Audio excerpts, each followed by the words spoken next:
So if I'm going to stay here in Mickleham, I need to do something to make the girls in school aware of this other Argentina that exists.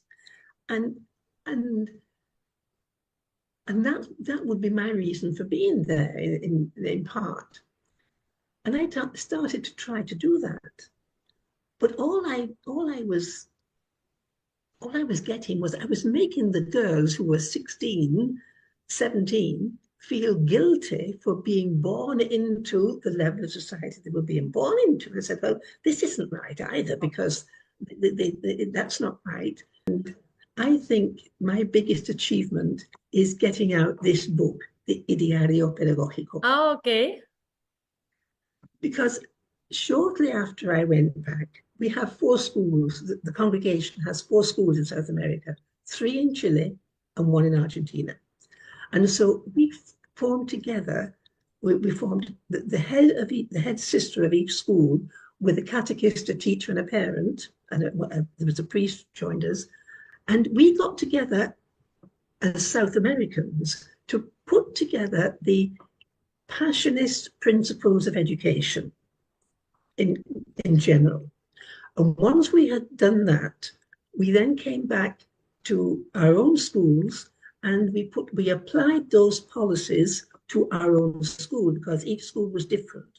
We worked with all the teachers, we worked with all the girls, and not just all the teachers, but everybody, even Luis, Antonio, everybody the whole community.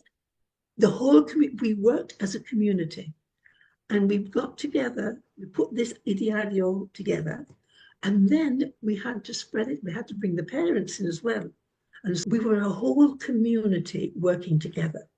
And then we changed the whole of this syllabus. We had to keep the curriculum, the Argentinian curriculum, mm-hmm. But we adapted it in such a way from 5th grade up. And in the secondary school, that is when we put into the timetable community service. And that was how it all started. And for me, I remember after I'd left, I went back. It must have been possibly for the 75th anniversary. I don't know, but I know I went back. And there was a kermesse on that afternoon.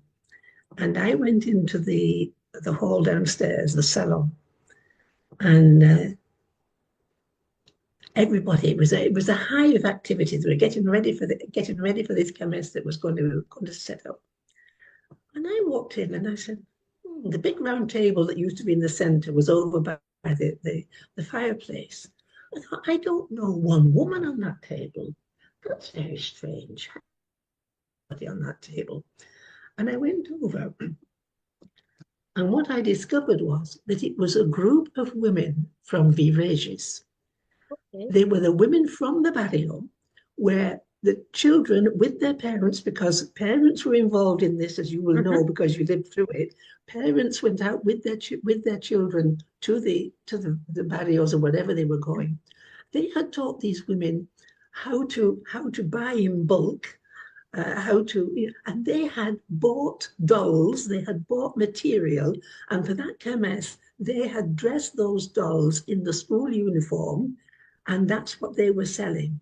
And when I saw those women from Vivregis sitting in the salon of the Grand Mickleham and feeling completely at home in this wonderful building, I just said, it's worked. Mission accomplished.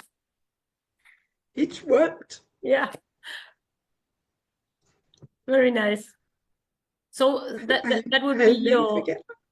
I'll never forget that moment. No. But I think that as I look back on my life in Michael, what stands out for me is, you're going to smile now, is this famous word, spirit. Yes. Nobody can tell you what it is.